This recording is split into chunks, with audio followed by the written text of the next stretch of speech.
or BlackBerry PDA that's using GSM, you're not immune to having your calls intercepted. Even with SMS text messages, if somebody hacks the provider's SMSC, they can gain access to all of your current and past SMS messages. Where's the first place an attacker is going to go when they want to target your company? Your website. It's the place they're going to go when you're looking for a job, right? A position, a career. What do the attackers want to know? Your organizational structure, who's important, what are the names and titles of people within that organization. Why? Because it gives great visibility into what information they have access to. The lingo and terminology of that particular business or that particular company. A lot of companies name their servers special names. Like maybe their CRM server, Customer Relations Management, might be called a particular name. If an attacker obtains that name prior to the attack, they sound much more credible. New hires. New hires are the low-hanging fruit. Why? Because they don't recognize people in the organization by voice. They're new, they're likely on probation, they want to show everybody they want to do a good job, so they're the best targets. Telecommuters as well, right? Because they remotely access the organization. Think about this.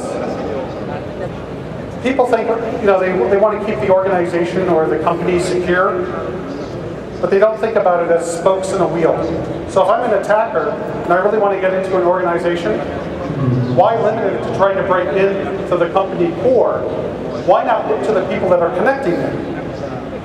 Right? Imagine you go into a company, you get their license plates, you find out their addresses, maybe they're listed, you drive by their homes, they're running wireless networks that are using web or no encryption at all. You gain access to the wireless network, you do a cross-site request forgery attack, now you're into their PC, when they VPN into the corporate network, well, the hacker is with them. And people don't think about that, they think about the core, you have to think about the spokes, everything coming into the core. That's not really social engineering, but it's important to know. Personal reconnaissance. Where do you go when you want to find out about people? Well, monster.com, you can post the resumes, MySpace, Facebook, Twitter, a lot of information out there. A social engineer also wants to obtain information about a person's hobbies and interests. Why? Because when they're doing the attack, one of the ways, the techniques of influence, is if you can get a person to like you and develop a rapport, it's much more likely they will do what you are requesting. So for example, if you could find out that the target is a soccer fan, and during a telephone call, you start bringing up the subject of soccer, and you develop this camaraderie, then the attacker asks the person for a request. And if you have that rapport, there's a much higher likelihood that the victim will comply. It's amazing what people post in news groups. Especially companies like IT people that are developing code, they'll actually, from their company email addresses, will post questions about technical problems they're having. Well, that's the first place an attacker is going to look, because then you know their architecture, the software, and who is using it. Dumpster diving. It's a dirty job, but somebody has to do it. Dumpster diving is simply looking in the trash for information. This is a telephone company directory of a phone company called Verizon in the United States. And I found this book in the 1980s in the trash. And this was a hacker's goldmine. Why? Because it listed the name of everybody that works in the company, their address, their email address, and the whole corporate structure. So I can know who their bosses is, and I can see all the members of the team. So a person armed with this information could pose as anybody in this book and get access to information. When I was 17 years old, I was dumpster diving at a phone company called Pacific Bell in Los Angeles. But let me stop here for a moment. Let me give you some tips in case you guys decide to go on dumpster dives.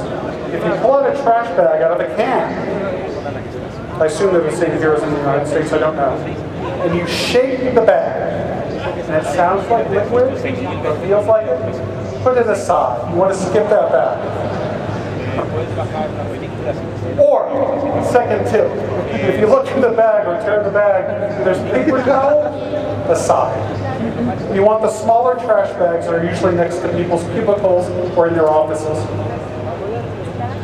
So in Los Angeles, my friends and I was 17 years old, we're dumpster diving, and I find that somebody has taken a document, some paper, and ripped it up into teeny bitty pieces that look like confetti. And mind you, we're 17 years old with a lot of time on our hands. So, a couple friends and I took this over to a coffee shop, and over about 3 hours, we put the puzzle together. What was it? The entire username and password list to one of the phone company's most sensitive computer systems. They gave us control to create phone numbers, for example. Moral of the story, don't do it by hand, you might want to use a cross shredder. United States Marshal Service. They handle a program called the Witness Protection Program. So if you decide to snitch on somebody that's with the mafia, they might want to put you under this program so they don't kill you later. So one of the geniuses of the IT department of the U.S. Marshal Service, I guess they got an increased budget to get newer machines, newer computers. One of the geniuses says, oh, just delete the information on those hard drives, delete. And they auction them off because it's the government. You know, they want to get every dime back as possible. Of course, the person that acquired the machines did a hard disk recovery. What did they obtain? A partial list of the people under the Witness Protection Program. Their real name and their new identities. Sure glad I was never under that program.